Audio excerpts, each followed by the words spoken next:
नमस्कार भाई बहनों, मेरे चैनल में आपका स्वागत है। छोटू क्लासेस विक्रमपुर में इकोनॉमिक्स क्लास 10 का chapter 2 all to all chapter upload कर दिए, जाके देख लीजिए please. Subscribe my channel. VBI important question, ठीक है। VBI इंपॉर्टेंट क्वेश्चन जो पूछा जाता है, ठीक है, जो हरदम रिपीट होता है क्वेश्चन, उसी को अपलोड कर रहे हैं। प्लीज़ जाके देख लीजिए, नहीं तो प्रूफ है तो देख लीजिए। एग्जाम हो रहा है, उठा के देख लीजिए कहाँ से आता है क्वेश्चन, ठीक है। Subscribe my channel. Thank you subscribe करने के लिए। आइए, भारत में वित्तीय वर्ष कहाँ कहा जाता है? भारत में वित्तीय वर्ष कहा जाता है 1 अप्रैल से 13 मार्च तक। भारत में वित्तीय वर्ष कहा जाता है 1 अप्रैल से 13 मार्च तक। भारत में वित्तीय वर्ष कहा जाता है 1 अप्रैल से 31 मार्च तक। 1 अप्रैल से 31 मार्च तक। राष्ट्रीय आय जाना जाता है। राष्ट्रीय आय जाना जाता है। राष्ट्रीय आय जाना जाता है व्यवसायिक गणना विधि। व्यवसायिक गणना विधि। व्यवसायिक गणना विधि। व्यवसायिक गणना विधि। व्यवसायिक गणना विधि। बिहार में प्रति व्यक्ति गरीबी में गुजर रही है। बिहार में प्रति व्यक्ति गरीबी में गुजर रही है 41.4%। 41.4%। 41.4%। बिहार में किस जिले की प्रति व्यक्ति आय सबसे कम है? बिहार में किस जिले की प्रति व्यक्ति आय सबसे कम है? शिवहर की प्रति व्यक्ति आय सबसे कम है। बिहार में किस जिले की प्रति व्यक्ति आय सर्वाधिक है? बिहार में किस जिले की प्रति व्यक्ति आय सर्वाधिक है? भागलपुर की। भागलपुर की। भागलपुर की।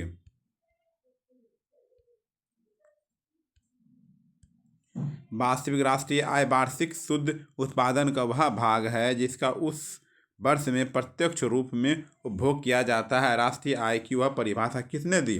वास्तविक राष्ट्रीय आय वार्षिक शुद्ध उत्पादन का वह भाग है जिसका उस वर्ष में प्रत्यक्ष रूप से भोग किया जाता है। राष्ट्रीय आय की यह परिभाषा किसने दी? राष्ट्रीय आय की परिभाषा किसने दी?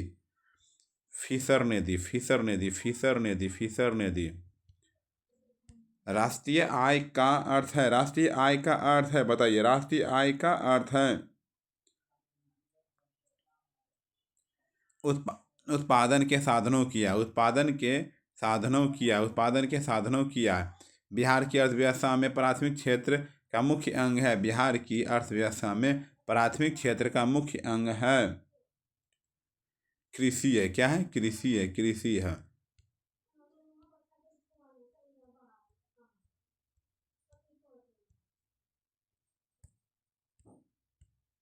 प्रत्यक्ष कर के अंतर्गत निम्न में से किसे शामिल किया जाता है? प्रत्यक्ष कर के अंतर्गत निम्न में से किसे शामिल किया जाता है? आयकर। आयकर। प्रत्यक्ष कर के अंतर्गत निम्न में से किसे शामिल किया जाता है? आयकर। आयकर। आयकर।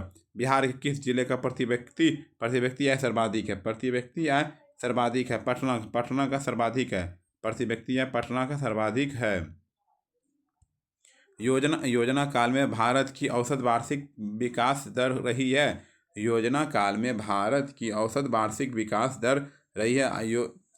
औसत वार्षिक विकास दर रही है, बताइए। 4.2%। 4.2%। राष्ट्रीय गणना का आयाम नहीं है। राष्ट्रीय गणना का आयाम नहीं है।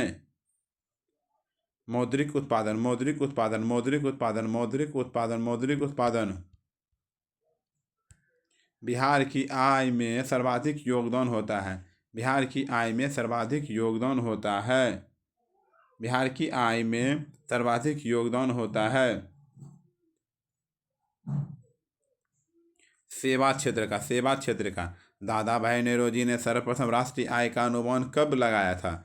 दादा भाई नेहरू ने सर्वप्रथम राष्ट्रीय आय का अनुमान कब लगाया था? कब लगाया था? 1868 ईस्वी में। 1868 ईस्वी में। 1868 ईस्वी। कार्यों के बदले में जो परिश्रमी मिलता है उसे कहते हैं। कार्यों के बदले में जो श्रमिक मिलता है उसे कहते हैं आय। आय। आय। निम्नलिखित में से कौन सा विनिमय का सर्वोत्तम माध्यम है? निम्नलिखित में से कौन सा विनिमय का सर्वोत्तम माध्यम है? विनिमय का सर्वोत्तम माध्यम है 6610 रुपये। 6610 रुपये। 6610 रुपये। भारत में किस राज्य का प्रति व्यक्ति आय सर्वाधिक है? प्रति व्यक्ति आय सर्वाधिक है गोवा का उत्पादन एवं आय गणना विधि आर्थिक दृष्टिकोण से है। उत्पादन एवं आय गणना विधि आर्थिक दृष्टिकोण से है, बताइए। उपर्युक्त तीनों है। वर्ष 2005-06 में निम्नलिखित में से किस राज्य की प्रति व्यक्ति आय अपेक्षाकृत अधिक थी? वर्ष 2005-06 में निम्नलिखित में से किस राज्य की प्रति व्यक्ति आय अपेक्षाकृत अधिक थी?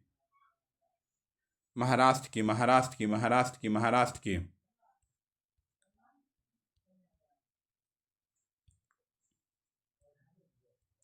y बराबर C+I फार्मूला को बताया जाता है प्रोफेसर केन से। सन 2008 से 2009 के अनुसार भारत की औसत प्रति व्यक्ति आय है 2008 से 9 तक के अनुसार भारत की औसत प्रति व्यक्ति आय है 25,494। आइए शॉर्ट क्वेश्चन पे आप आते हैं, ठीक। चलिए शॉर्ट क्वेश्चन से।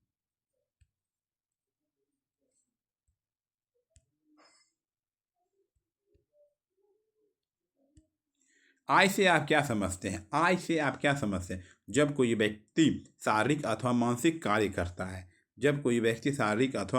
आय करता है और उस कार्य के बदले उसे पारिश्रमिक प्राप्त होता है, उसे आय कहते हैं। जब कोई व्यक्ति शारीरिक अथवा मानसिक आय करता है और यह उस कार्य के बदले उसे पारिश्रमिक प्राप्त होता है, उसे आय कहते हैं, ठीक है। आय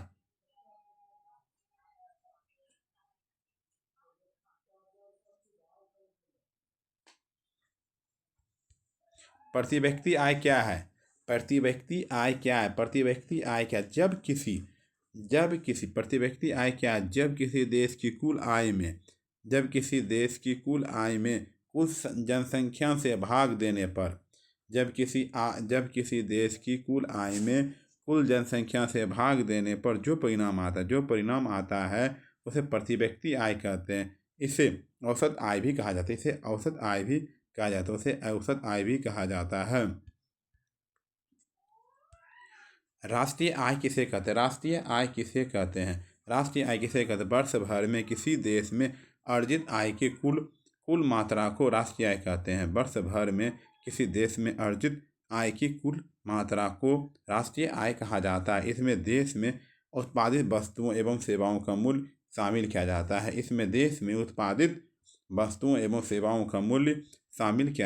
शामिल किया जाता है।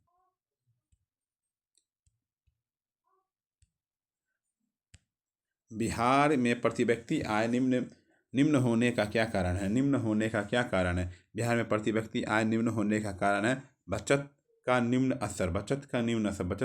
स्तर। बिहार राज्य की प्रति व्यक्ति आय कितनी है? सबसे अधिक एवं सबसे कम आय वाला जिला कौन है? बिहार राज्य की प्रति व्यक्ति आय कितनी है? सबसे अधिक एवं सबसे कम आय वाला जिला कौन सी है? बिहार की प्रति व्यक्ति आय 6610 रुपया सन 2005-06 के आंकड़े के अनुसार बताई गई है। बिहार के कुल जिलों सर्वाधिक प्रति व्यक्ति आय पटना जिले हैं, सबसे कम शिवहर जिले की बताई गई है। सबसे कम। भारत में राष्ट्रीय आय की गणना किस संस्था के द्वारा होती है? भारत में राष्ट्रीय आय की गणना किस संस्था द्वारा होती है?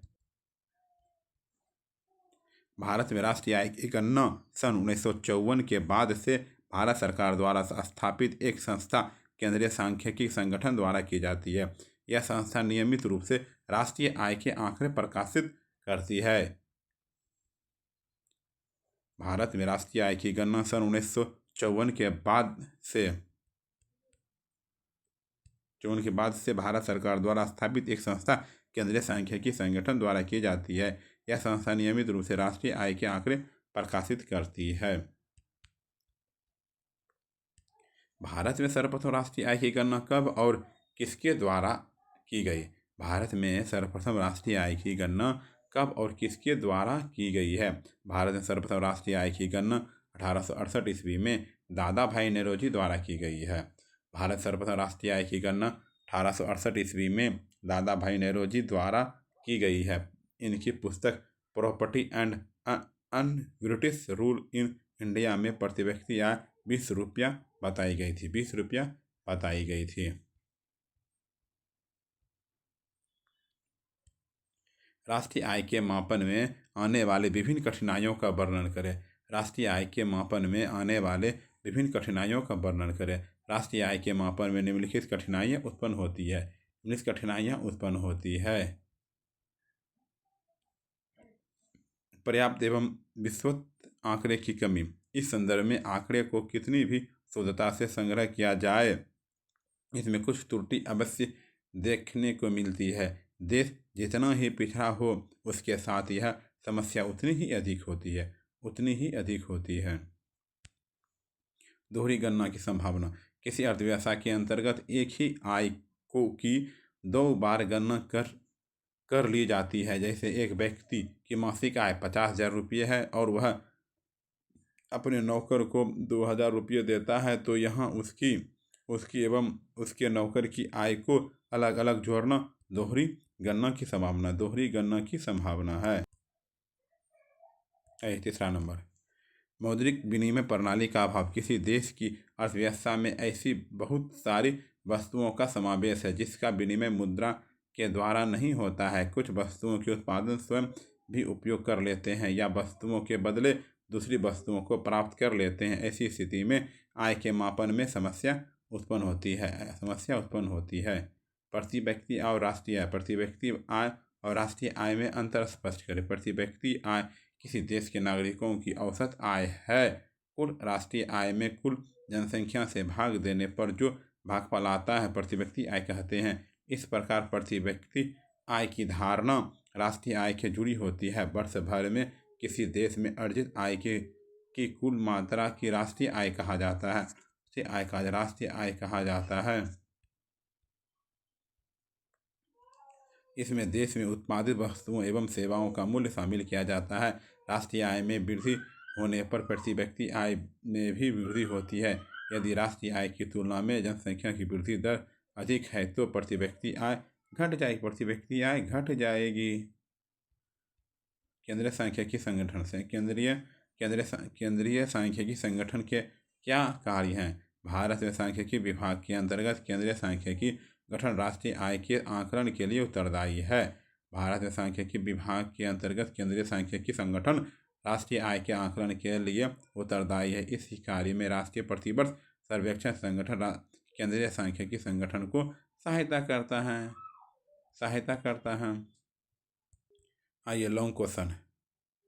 ठीक, लॉन्ग क्वेश्चन में सबसे पहले पहला नंबर देखिए।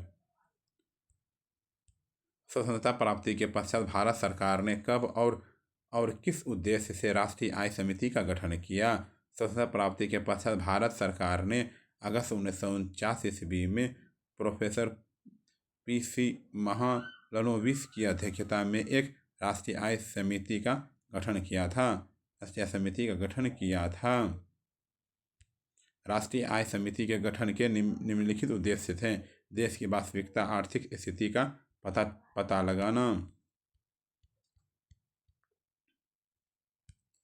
राष्ट्रीय आय के आकलन हेतु पूरे देश के आंकड़े को एकत्र करना, इन आंकड़े के आधार पर देश की राष्ट्रीय और प्रति व्यक्ति आय बताना, राष्ट्रीय आय के आकलन हेतु एक अस्थायी संगठन की स्थापना की अनुशंसा करना। राष्ट्रीय आय समिति की अनुशंसा पर ही भारत सरकार ने 1954 में केंद्रीय सांख्यिकी संगठन CSO की स्थापना की। वर्तमान में राष्ट्रीय आय की गणना केंद्रीय सांख्यिकी संगठन द्वारा की जाती है। राष्ट्रीय आय की परिभाषा दें। उसकी गणना की प्रमुख विधियों कौन सी है? एक वित्तीय वर्ष में किसी देश में अर्जित आय की कुल मात्रा को राष्ट्रीय आय कहा जाता है। एक वित्तीय वर्ष में किसी देश में अर्जित आय की कुल मात्रा को राष्ट्रीय आय कहा जाता है। राष्ट्रीय आय की गणना निम्नलिखित 5 विधियां। राष्ट्रीय आय की गणना की निम्नलिखित 5 विधियां हैं। उत्पादन गणना विधि। इस विधि के वित्तीय वर्ष में देश में उत्पादित सभी वस्तुओं तथा सेवाओं के मूल्य की गणना की जाती है। आय गणना विधि। इस विधि के अंतर्गत एक वित्तीय वर्ष में देश के नागरिकों द्वारा अर्जित आय की गणना की जाती है। व्यय गणना विधि, इस विधि के वित्तीय वर्ष में देश के व्यापारियों द्वारा किए गए आय की गणना की जाती है। मूल्य योग विधि, इस विधि के अंतर्गत उत्पादित वस्तुओं में व्यक्तिगत प्रयासों से की गई मूल्य वृद्धि की गणना की जाती है। व्यवसायिक गणना विधि, इस विधि की व्यवसायिक संरचना के आधार पर राष्ट्रीय आय की गणना की जाती है। राष्ट्रीय आय की गणना उपरोक्त पांचों विधियों से होती है, परंतु सर्वाधिक प्रमुख विधि उत्पादन गणना और आय गणना विधि है। अब क्या प्रति व्यक्ति आय से वृद्धि राष्ट्रीय आय को प्रभावित करती है? वर्णन करें।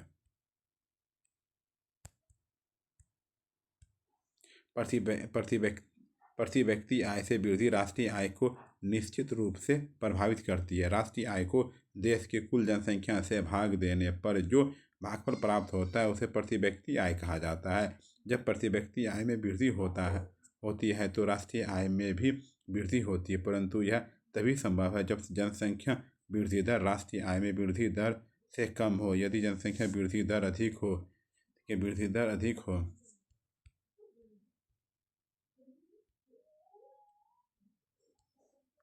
होगी तो प्रति व्यक्ति आय कम हो जाएगा, जिसका नकारात्मक प्रभाव राष्ट्रीय आय पर भी पड़ेगा और देश में गरीबी एवं बेरोजगारी बढ़ जाएगी। अतः प्रति व्यक्ति आय में वृद्धि हेतु राष्ट्रीय आय को बढ़ाने के साथ ही जनसंख्या वृद्धि दर में कमी भी लानी होगी। राष्ट्रीय आय में वृद्धि भारतीय विकास के लिए किस तरह से लाभप्रद है? वर्णन करें। राष्ट्रीय आय की वृद्धि भारतीय विकास के लिए किस तरह से लाभप्रद है? वर्णन करें। अथवा राष्ट्रीय आय की वृद्धि देश आर्थिक विकास के लिए किस तरह से लाभप्रद है? वर्णन करें। राष्ट्रीय आय में वृद्धि भारतीय विकास के निम्नलिखित तरह से लाभप्रद है। राष्ट्रीय आय में वृद्धि होने पर देश की पूंजी में बढ़ोतरी होगी। राष्ट्रीय आय में वृद्धि होने पर देश की पूंजी में बढ़ोतरी होगी। इस अतिरिक्त पूंजी को निवेशित करने पर उत्पादन बढ़ोतरी होगी। उत्पादन में बढ़ोतरी होने पर रोजगार के नए अवसरों का सृजन होगा। रोजगार के नए अवसरों के सृजन होने पर लोगों की आय में वृद्धि होगी। आय में वृद्धि होने पर लोगों का जीवन स्तर सुधरेगा और भारत विकसित देश बन जाएगा। धन्यवाद सब्सक्राइब करने के लिए। Thank you.